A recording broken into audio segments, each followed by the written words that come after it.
Coucou, bienvenue sur ce live ou replay, comme tu veux, sur Twitch et YouTube. On va se faire un petit texte de Tadoku. Tadoku qui est, je le rappelle, un excellent site avec plein de matières pour lire des choses, même des choses très accessibles, même quand ça fait pas très longtemps qu'on apprend le japonais. C'est d'ailleurs un texte qu'on va garder aujourd'hui qui s'adresse à des gens voilà, qui sont niveau N5, pas encore N5, donc accessible, et qui va nous parler des rouleaux de printemps et de cuisine vietnamienne. Voilà, voilà. Comme d'habitude, un immense merci à tous mes soutiens, avec les dons de soutien, les abonnements sur Twitch et tout ça. J'ai eu aussi des gens qui m'ont commandé des posters sur mon site johnnyhongo.com. C'est très sympa quand vous faites ça, et ça me motive beaucoup pour continuer. Dewa, ikimashou. ベトナムの生春巻き。ベトナム le Vietnam, hein, ベトナム no. Est-ce que vous voyez mon pointeur? Ouais, j'ai l'impression que ça déconne un chouïa, c'est pas grave. Je vais quand même vous parler donc des nama harumaki. Vous voyez, c'est ce qu'il y a indiqué au-dessus de la petite image. Nama, vous reconnaissez peut-être le kanji de ikiru, la vie. La vie, la vie, la vie. Attention, souvenir. Le générique de Il était une fois la vie, composé d'ailleurs par Michel Legrand. Pas n'importe qui. Allez, on va réactiver la vidéo histoire que ça bouge. Voilà. Donc, Betonam no nama harumaki. Ce nama, ça indique des choses vivantes, des choses fraîches, des choses crues. Nama, ça veut dire cru, quelque chose qui n'est pas cuit. Nama biru, c'est de la bière crue. Non, plus sérieusement, c'est de la bière pression. Donc là, nama harumaki, ça veut dire que c'est un rouleau de printemps, et contrairement aux petits nems qui sont cuits, là, c'est quelque chose qui n'est pas cuit ensuite. Et donc ça a été écrit par ce saku que vous voyez, ça veut dire sakusha, ça veut dire l'auteur. Vous voyez, c'est le kanji du verbe tsukuru, qui veut dire fabriquer quelque chose, faire quelque chose. Guen di ga. Ok. Je ne sais pas comment ça se prononce en vietnamien, mais ça doit être moins japonais quand on le prononce en vietnamien. Alors, zairyo. Zairyo, ça veut dire les ingrédients. Rice paper du mai. Rice paper. Donc, littéralement du papier de riz. De la crêpe de riz. Du mai. On a le compteur mai qui nous permet de compter les choses plates et longues. Et konbanwa, Magora-san. Ensuite, qu'est-ce qu'on a? Bifun, 100 grammes. Alors, ça c'est du vermicelle. Ah, bifun. J'avoue, je connaissais pas trop ce mot-là, parce que le vermicelle, c'est pas super japonais. Essayez de me checker si c'est ça. Ah ouais, tout à fait. Bifun. Ça doit venir du chinois ou de quelque chose comme ça. Et j'apprends un mot avec vous. Cool. Donc, butaniku 100 grammes. Butaniku, la viande de porc. Butaniku 100 grammes. 100 grammes de viande de porc. Et ebi 20 bi. Là, vous voyez un compteur pour les crevettes. Alors, est-ce qu'il sert à compter autre chose que les crevettes? Bonne question. On va regarder. Ce kanji-là se prononce O, sinon ça veut dire la queue. Donc on compte les crevettes par le nombre de queues. Tiens. Ou peut-être c'est juste une façon de dire que c'est effectivement des queues de crevettes, c'est-à-dire que c'est la crevette sans la tête. Donc, ebi ni jubi. Donc maintenant qu'on a nos zairyo, nos ingrédients, on va voir comment cuisiner, comment préparer sans le faire cuire. En tout cas, pas le faire frire à la fin. Ah, on n'a même pas tout encore. Kuri nihon. Là, on a le compteur hon, que vous voyez aussi pour les carottes, là. Ce hon, ça veut dire, c'est pour les choses longues. C'est pas pour les livres Malheureusement, ça serait facile si les livres, on les comptait avec ce compteur-là. Mais non. Coucou, Rodrave. Qu'est-ce que je voulais dire? Oui, ça serait plus facile si on comptait les livres avec ça. Mais non. Les, euh, les, les livres, c'est avec Satsu, un autre compteur. Ce ron-là, c'est pour les choses longues. Hein, ou par exemple les bouteilles, on va les compter avec ron. Et qui y a d'autres dans le chat? Oh, hajimete desu ne, Yamizada Kuman, konbanwa. Kyuri nihon ninjin. Donc kyuri, c'est pas le curry, hein, c'est le concombre. Ninjin, la carotte. Nirai hitotaba. Et nirai. Nirai wa nan deshou? Vous savez que parfois je me plante sur les... Nira, pardon, pas nirai. Nira hitotaba. Oui, hitotaba, pardon. C'est garlic chives, choi, blablabla. Comment on appelle ça? Oh, je vais avoir des petits challenges là-dessus. Comment on appelle ça? Nira.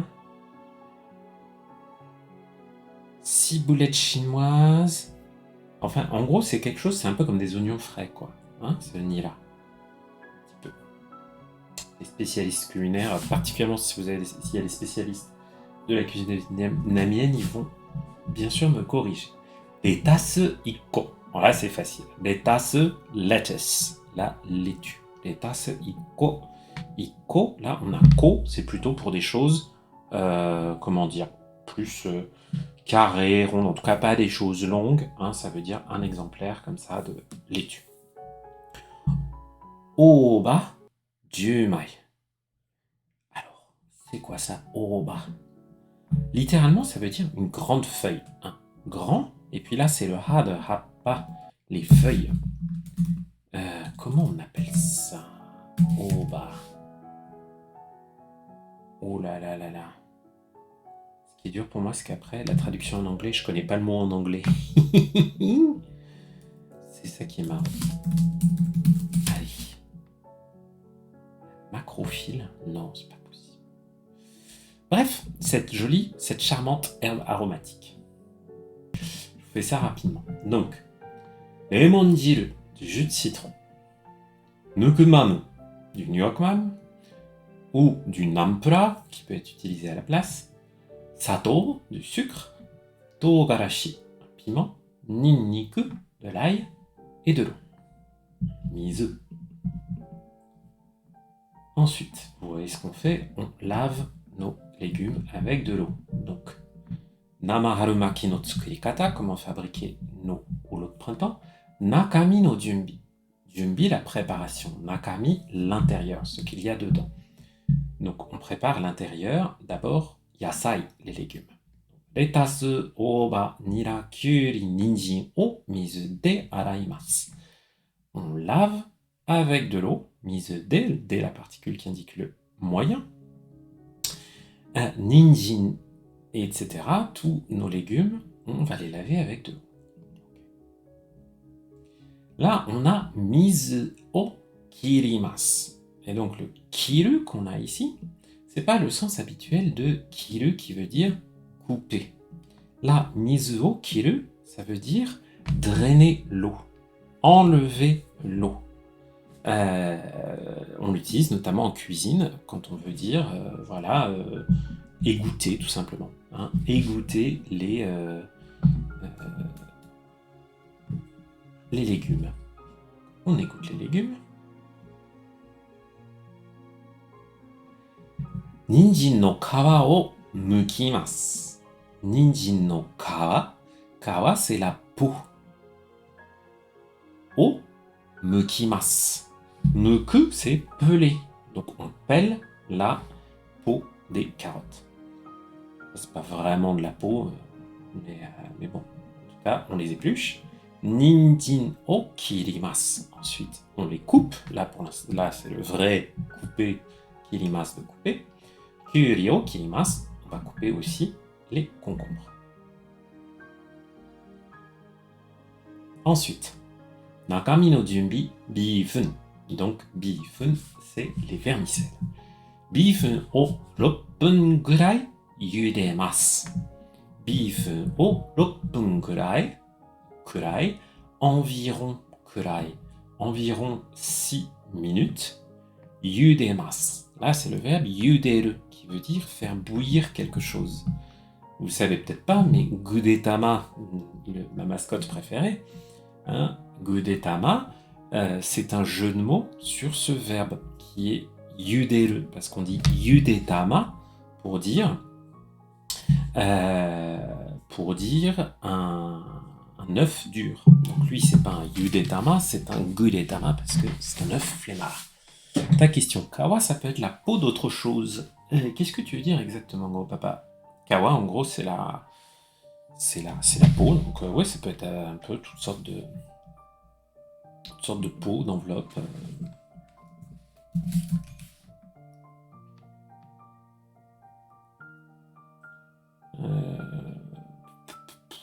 Ouais, ça peut vouloir dire aussi l'emballage. Mais à l'origine, enfin le vrai sens, c'est la... Voilà. Donc, ensuite, zaru ni iremasu. Qu'est-ce que c'est que ce mot zaru? Ah oui, c'est comme les zaru soba. Zaru, zaru, zaru. Donc, le zaru, vous voyez, c'est la passoire.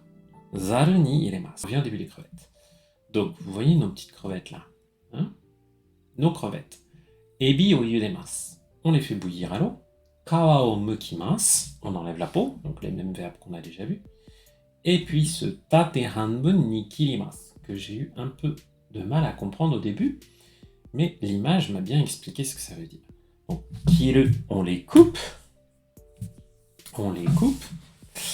et tate hanbun, tate ça veut dire verticalement. Donc il faut les couper en deux, mais là c'est dans le sens de la longueur. Il ne faut pas juste faire des crevettes plus courtes, il faut faire des crevettes moins épaisses. Tate hanbun ni kirimasu. Je ne connaissais pas cette expression, mais grâce à l'image, j'ai compris. Nakami no junbi, butaniku. Butaniku o yudemasu. Bon, comme les autres, on l'a fait cuire à l'eau. Usuku kirimasu. Usuku kirimasu. Là, on a usui, qui veut dire quelque chose de fin ou quelque chose de dilué en fonction du contexte. Usuku kirimasu. Donc, on va le couper finement. Hein, là, c'est l'usage, cette forme en ku. Hein, vous voyez, c'est un adjectif variable, usui. Si vous voulez dire ça n'est pas fin, vous diriez usukunai desu, usukunai. Et cette forme en ku, elle vous permet de venir altérer le sens du verbe, ou enfin d'utiliser votre adjectif comme un adverbe avant un verbe. Donc, usuku kirimasu, c'est-à-dire couper finement.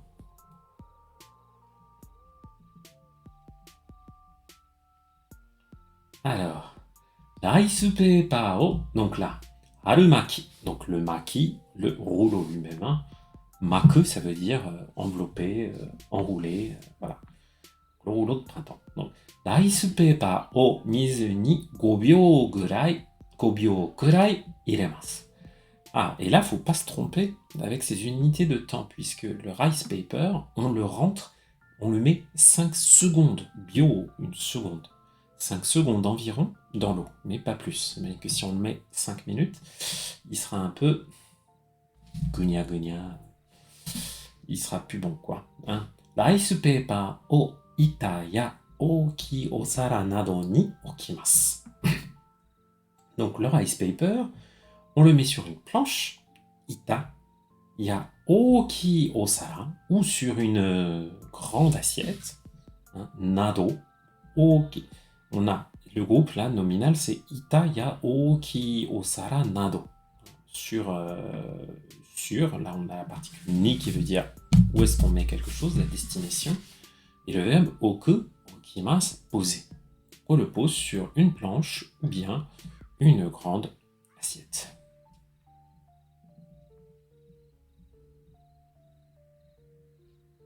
Rice paper no ue ni retasu, oba, ninjin, kyuri, beefun, butaniku, ebi, nira o nosemasu. Donc, sur le, donc, sur le rice paper, qu'est-ce qu'on met? Donc, notre laitue, nos herbes aromatiques, nos carottes, le concombre, le vermicelle, la viande de porc, les crevettes et nos petites cébettes ou oignons frais au nosemas. Là, c'est le verbe noseru qui veut dire mettre quelque chose sur autre chose. Vous connaissez le verbe noru qui veut dire monter quelque part. Noseru, c'est sa version intransitive, sa version transitive, pardon. Faire monter quelque chose, mettre quelque chose sur autre chose. Makimasu, on enroule. Dekimashita, c'est prêt. Hein. Dekita, ça veut dire c'est prêt, c'est fait. Voilà. En fait, le plus... Ah, mais maintenant, on a la sauce. Eh oui, un sauce no tsukurikata. Sauce, avec ce so, un katakana qui nous embête bien parce que on a tendance au début à le confondre avec le katakana pour qui lui ressemble pas mal, sauf que so, lui, ce trait-là est un peu plus vers le bas, et ensuite on part de plus haut pour ça, ce trait-là. Donc sauce no tsukurikata, comment fabriquer la sauce. Nukumamu wa sakana kara tsukutta shoyu desu. Et le nyokmam, c'est une sauce de soja, shoyu, fabriquée à partir de sakana, à partir de poisson. Là, on a une petite proposition. Nukumamu wa sakana kara tsukutta shoyu desu. Nukumamu wa shoyu desu. Le nyokmam est une sauce de soja et une petite proposition qui vient qualifier shoyu. Quel genre de sauce de soja c'est? Je vous avoue, je ne savais même pas que c'était avec de la sauce de soja.